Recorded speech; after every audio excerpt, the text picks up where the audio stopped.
Hi everyone, comedian SK Humor here. I just accidentally blurred my name and I plan to do away with that name. No one could get it here in North America anyway, so just call me SK Humor, comedian SK Humor. I'm experienced some tremendous drive here, a tremendous ambitions and the drive to do the next things, the improve this, improve that, going after more money and power and freedom so that I can do what I want and change the world for the better. And all of this is because of no FAP. You know, abstinence can give you so much power if you don't just see it as restraining yourself from pleasure. If you just see it as a zero absence of immediate gratification, then it would be torture. And it's good to feel torturous. It's good to feel that drive hitting against this wall. It's like the inside there is a fire in it. It's hard to contain. And yes, it is supposed to be hard to contain. If you are on abstinence, no FAP, and you have this urge to search the internet and your mind is like hijacked by all this sexual thought, then I congratulate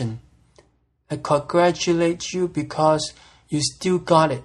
You still got that tremendous energy inside you. You don't want to be those men who wish that all the testosterone will be gone and there will be no more women trying to there will be no more control by the opposite sex. They will not be occupied by sex in their mind all the time. But guess what? By that time, your body will be slow. By that time, you have very low energy to achieve anything. And no woman want to control you anyways by that time. And do you really want that? I think the key for no FAP success is to see that tremendous energy and aggression as your energy to achieve, to master something, to walk your warrior path, to fulfill your life goal and purpose.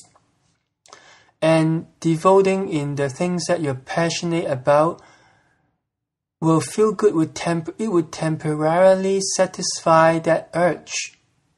Maybe just temporarily, but isn't that what you wish? When you have those fatigue, when you have the lack of motivation, don't you wish that, I just wish I have this tremendous drive that propel me forward. That is like, I don't need to force it. I don't need to force my willpower into pushing me toward my goal. And this is the drive that you want. This sexual energy is like, I just can't contain this fire inside. It's exactly the drive that can make you do one thing after another, not stopping, working like 16 hours a day, 80 hours a week, just to make more money or do what you love. What? For what? The nature is trying to get you to attract women. That's why. Because of this hardwire mechanisms, we are more than willing to die for the woman we love, to serve her and everything. I don't know what makes women go out and make money. Maybe desperation, maybe necessity, maybe other reason, but it's going to be different than male biology. Now that I see it, it's also simple. It all makes so much sense, but I had to learn how to see it from the lens of evolution. I used to be a Christian, like I mentioned, and basically they teach me to love God more than masturbation, than like immediate gratification. But really, does love God more give you that serotonin, oxytocin, and dopamine? Does that give you the chemical that you need? Maybe in some branch of Christianity, they have those like healing, miracle healing, where you get the high from singing worship songs for an hour. Everyone gets so pumped up, and they have those slay in the spirit. They use, if you have watched it on TV, those people would get overwhelmed by some invisible force and lie on the ground, like it's like shaking. But at the end, no one get healed. Cancerous patient or blind people, they stay cancer. The cancer stay, they stay blind. Nothing change. So there, it gives you some temporarily a feeling or chemical rush. But scientifically, what we need is to achieve. We have to use that energy in a productive way. I wish I knew it when I was 18. I wish I knew it when I was 15. I kind of partially harnessed that power when I was in my teen. I remember when I was 15, during that summer holiday, I went out every day, jogging, playing basketball, swimming, and then back to basketball, and then jogging. And I experienced a tremendous growth spurt.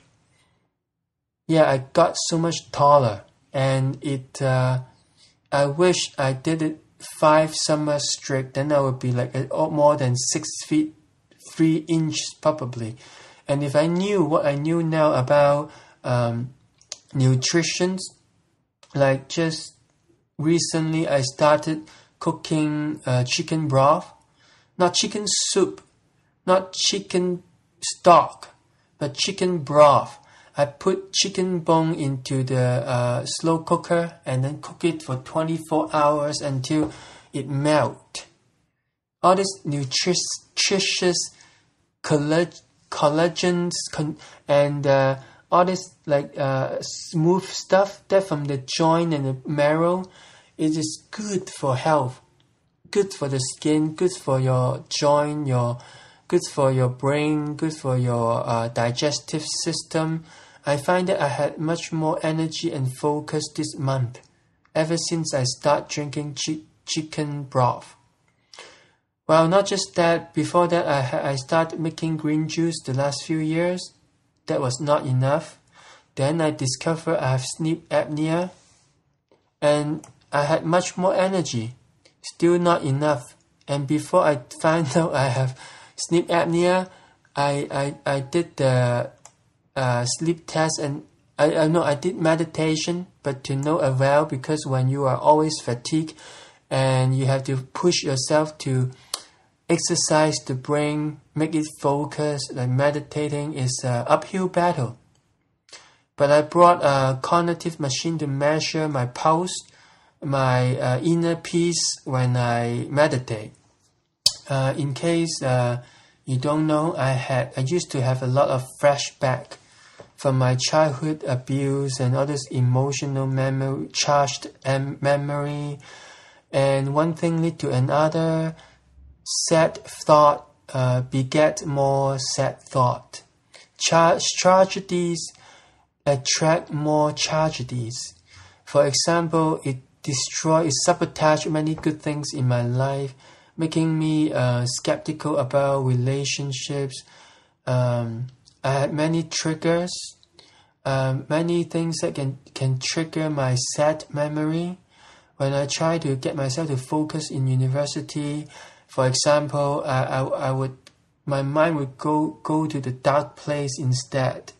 Many unhappy, upsetting thought and memory resurface and sabotage my academic and my work life. Yeah. And also make me crave female attention too.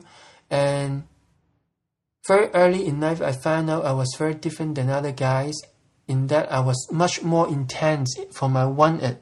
You know, a lot of you have a major crush in some girl, for some girl before, right?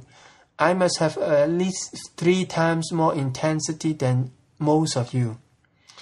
Remember, I didn't discover masturbation too back then, so all my sexual energy were channeled toward my crush, my mental fantasy, the angelic female being that I make her out to be. I didn't actually have a crush on a real woman, but I keep a distance with the actual woman that I had a crush on. But in my mind, I make her to be so perfect. I fantasize about all the virtue about her, all the things that she said and done. Every day I was so hopelessly romantic. I channel all my sexual energy and intensity into that unprofitable area. I wish back then someone could teach me how to use that energy for like school, for making money. Then for sure I would make millions. Despite my depression, despite my sleep apnea and other odds that were facing me back then, I think one of the other things that was standing in my ways was church, because churches taught me to pray whenever I encounter problem and look into the Bible for answer. In the Bible there were all these stories, parable and riddle, right? It's just up to you to interpret and just imagine things out of those random stories, right? There were some theme and lesson behind those stories, but then mostly you make that up in your mind. You read it and you just choose what to believe for most people. But for me, I try to interpret it literally, and it drove me like deep, so deep. I even started a blogging about what I study from the Bible, my spiritual insight. At the end, I find that it's full of contradiction. It is full of loopholes. I'm not just talking about the Bible itself, but comparing what the Bible teaches, and what we actually go through in real life. It just doesn't cut it for me. But it took me a long time. I always wonder why other people don't treat things the way I treat things. Like, how do they know hell and heaven doesn't exist? How can you just live like this question isn't important? For me, no matter how big the problem was, I had to stick there, stick with it, and keep solving it until I solve it, to the exclusion of other important things like making money, doing well, like doing school, and being practical. It's just the way I had a crush on women, right? The way I love women so hard and deep back then.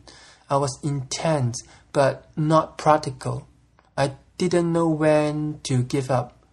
If I used that kind of focus and energy on, say, math or research, like one of my friends, he's now the founder of one of the top 12 hedge fund in the world. He was an expert in data mining. We were studying in University of Waterloo back then. He was already a PhD by the time I met him in my undergrad. And I keep trying to learn from him, like find out what his secret of his passion was. Then I knew, now after many years, I finally learned you cannot love woman the way I love and still maintain a balance. And unless you use that kind of love in the things that you do, apply that love and intensity in the things that you do, you will not become someone like Nikola Tesla, Da Vinci, and all this genius, all these great people like that. Those people knew that in order to succeed, they have to use that intensity on, apply it in the passion.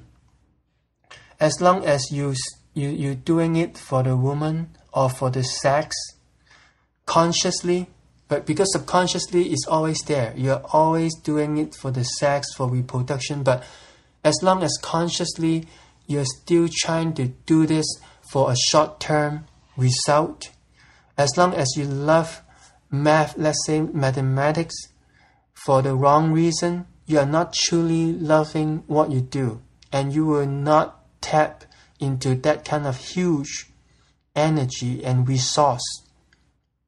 Yeah, that's why you see that someone like Nikola Tesla or Newton, they were single, and most of their life they were practicing pure abstinence. So I will see you tomorrow. Please like me on Facebook, like this video, subscribe to my channel, and I will try to have a daily podcast for you. No guarantee, but make sure you check my blog and everything, and I will see you there. And feel free to send me a donation or email so that I know what you are thinking and why you are listening to this video, this channel. Thank you. Bye.